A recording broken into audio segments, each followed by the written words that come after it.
Have you ever wondered, like I have, where is the love?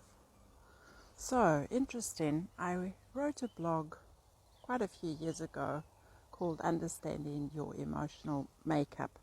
I've always been fascinated by the workings of the mind, what makes people think the way they do, myself included, of course, and what makes us make the choices we make.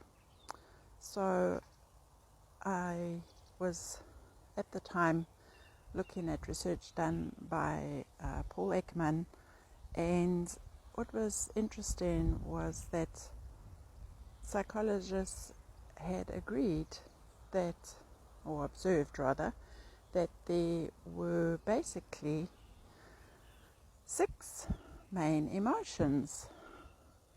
And I can remember even at the time I thought, wow, only 6? Humans are much more complex than that. But anyway, the study goes on to say that these seem to be universal, innate, and they show up in our facial expressions. So with recent energies and my focus really on my self-love and supporting others in stepping into their self-love, I was very interested to note that the 6 main observable emotions are fear, anger, surprise, happiness, sadness, and disgust. Not sure those facial expressions match, but anyway. And when I read that this morning, I just thought, where is the love? And I think this is my point. We're moving into a space now in mass consciousness, human evolution, where there is going to be this focus on self-love. And for so long we've been told in many thousands of different ways not to love ourselves, because people who love themselves are hard to control. They're very not easy to manipulate and whatever. Anyway, and also because they feel good about themselves and others. And this will, of course, perpetuate or domino effect down to other people. And I know, looking around today, everything is in chaos. And it can be concerning. I know I find moments where I really have to come back to myself and connect to what I know is real and true for me.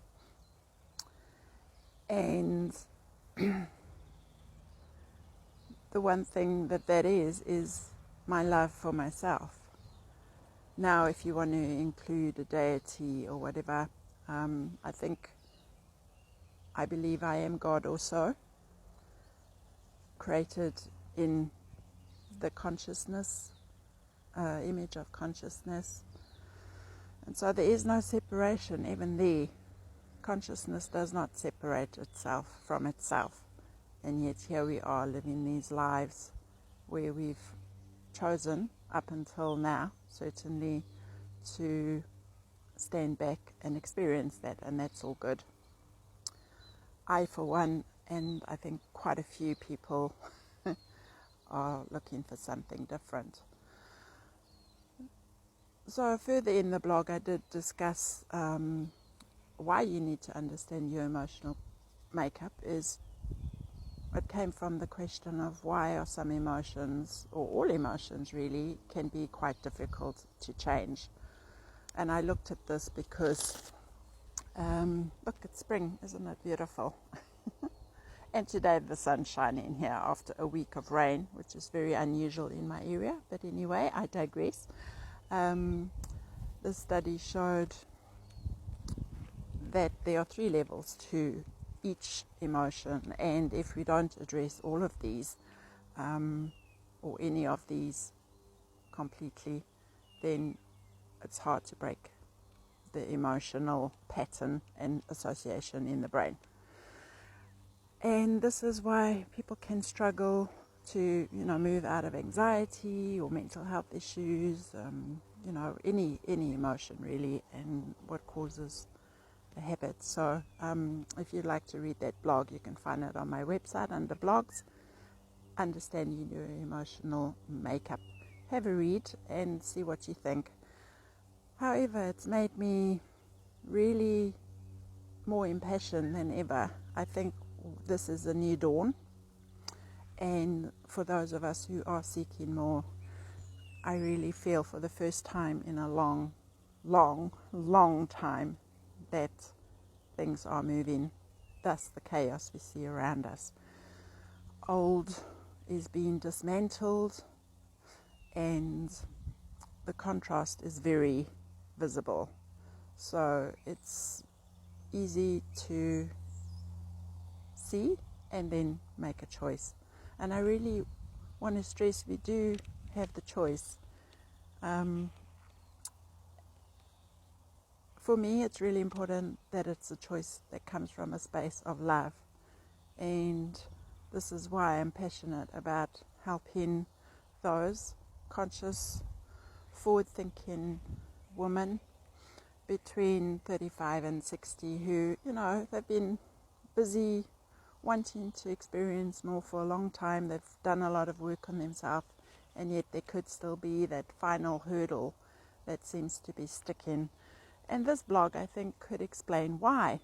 And also, my invitation is, what if we added self-love to the menu? It's like it's not even there.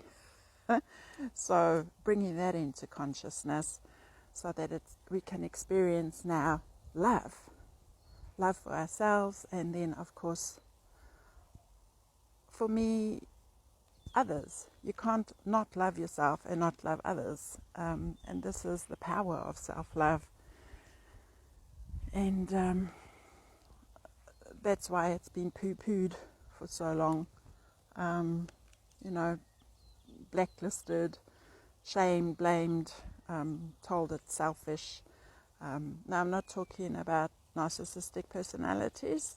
That is not self-love, in my opinion. And I'm not talking about people who are just coming from the ego. Self-love is a very sacred and deep connection to oneself, to one's divinity, to one's essence, to one's soul, knowing really who you are. It's a very humbling and yet very empowering experience, and it just keeps on getting better. So I designed a mentoring program, and if it's something that you think you would like to explore and just, fast track, it's so important to focus. And those of you who follow astrology, the messages are coming through, the planets are aligned. This is it.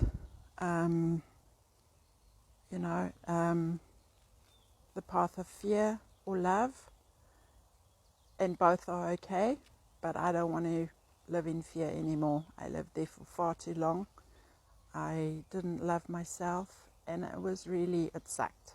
So I'm just really enjoying the new experience of self-love. I'm Trilby Johnson, breakthrough mentor and metaphysician. And if you'd like to, add self-love to your list of emotions and values, then I can help. And otherwise, I'd love for you to join this community. Let's create a love buzz. Let's spread the word. Let's be the change that we want to see in the world. And we don't have to shout this from the rooftops. It's okay. Have a wonderful day, and I'll see you around. Bye.